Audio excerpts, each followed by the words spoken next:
আমরা এটা নিরাপত্তা দিতে পারি।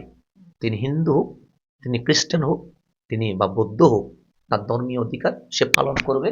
বরঞ্চ তার উপর যদি কোনো প্রকার আঘাত হয়, আমরা আমাদের রক্ত শেষ বিন্দু থাকা পর্যন্ত তাকে বাঁচানোর জন্য, তার অধিকার প্রতিষ্ঠার জন্য আমরা কাজ করে যাব।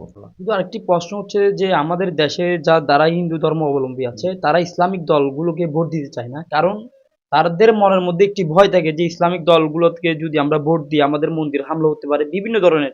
সেই ক্ষেত্রে ধর্মীয় সম্প্রীতি বজায় রাখার জন্য আপনি কি করবেন?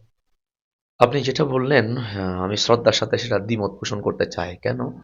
আসলে বাংলাদেশে ইসলামটাকে আমরা নিজের মতো করে ইউজ করার কারণে ইসলামের সঠিক নলেজ আমাদের 18 কোটি বাঙালি পাই নাই বলে তারা ইসলাম দেখলে, দাড়ি টুপি দেখলে উগ্র মনে করে এবং মনে করে তাদের মন্দির, তাদের উপাসনালয়, তাদের গির্জা আমাদের হাতে কি থাকবে না, নিরাপদ থাকবে না। আমি ওনাদের প্রতি অনুরোধ করব, আপনি আমাদের দিকে না তাকায়া জিনার মাধ্যমে ইসলামের প্রতিষ্ঠা হয়েছে সে রসুল করিম সাল্লাহ ইসলাম, ওনার জীবনী দেখেন। উনি যখন মদিনায় আসছেন, উনি মদিনার রাষ্ট্রপতি হলেন। সংবিধান রচনা হলো মদিনা সনদ। মদিনা সনদের প্রথম ধারা ছিল যে মদিনাকে একটা নিরাপদ রাষ্ট্র হিসেবে কি করা হলো, ঘোষণা করা হলো। দ্বিতীয় ধারায় গিয়ে কিন্তু অন্য কথা না বলে দ্বিতীয় ধারার কথা ছিল ধর্মীয় স্বাধীনতা। তথা মুশরিক মানে হিন্দু যারা, ওরা মন্দিরে যাবে, খ্রিস্টান যারা তারা গির্জায় যাবে, ইহুদি যারা তারা উপাসনালয়ে যাবে, মুসলমান যারা তারা মসজিদে যাবে। যার যার ধর্ম সে স্বাধীনভাবে পালন করবে। দিন শেষে সে মদিনার নাগরিক, মদিনার উন্নয়নে সে কাজ করবে। তাহলে এটা হচ্ছে আমার ধারা।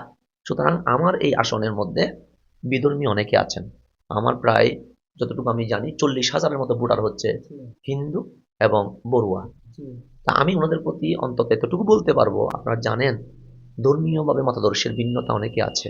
আমি ভিন্নতা নিয়ে কোনো কথা বলবো না, কারণ মানুষের মধ্যে মতাদর্শের ভিন্নতা থাকে, কিন্তু একসাথে রাষ্ট্রে থাকার অধিকার থাকে।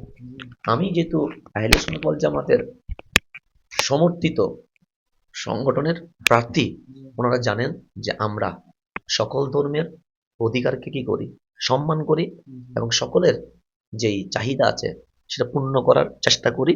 আমার আসন সহ আমরা যারা আছি, আমরা এটা নিরাপত্তা দিতে পারি। তিনি হিন্দু হোক, তিনি খ্রিস্টান হোক, তিনি বা বৌদ্ধ হোক, তার ধর্মীয় অধিকার সে পালন করবে।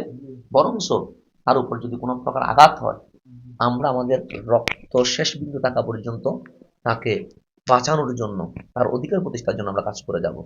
এটা আমার ইসলাম শিখিয়েছে। দর্শক, আপনারা তো এতক্ষণ পর্যন্ত শুনছেন সৈয়দ হাসান আজহারীর গুরুত্বপূর্ণ যে বক্তব্য। উনি বলছেন যে ধর্ম বর্ণ নির্বিশেষে হাসান আজহারী হুজুর যদি চট্টগ্রাম 8 আসনে বিজয় হয়, এক হচ্ছে কর্মস্থান সৃষ্টি করবে, দ্বিতীয় হচ্ছে যে উনি সকল ধর্মকে সম্মান করবে, যে সকল ধর্মের যে যারা আসবে ওনার আসন থেকে ওনার থেকে সহযোগিতার জন্য উনি সহযোগিতা যতটুকু সম্ভব করবে।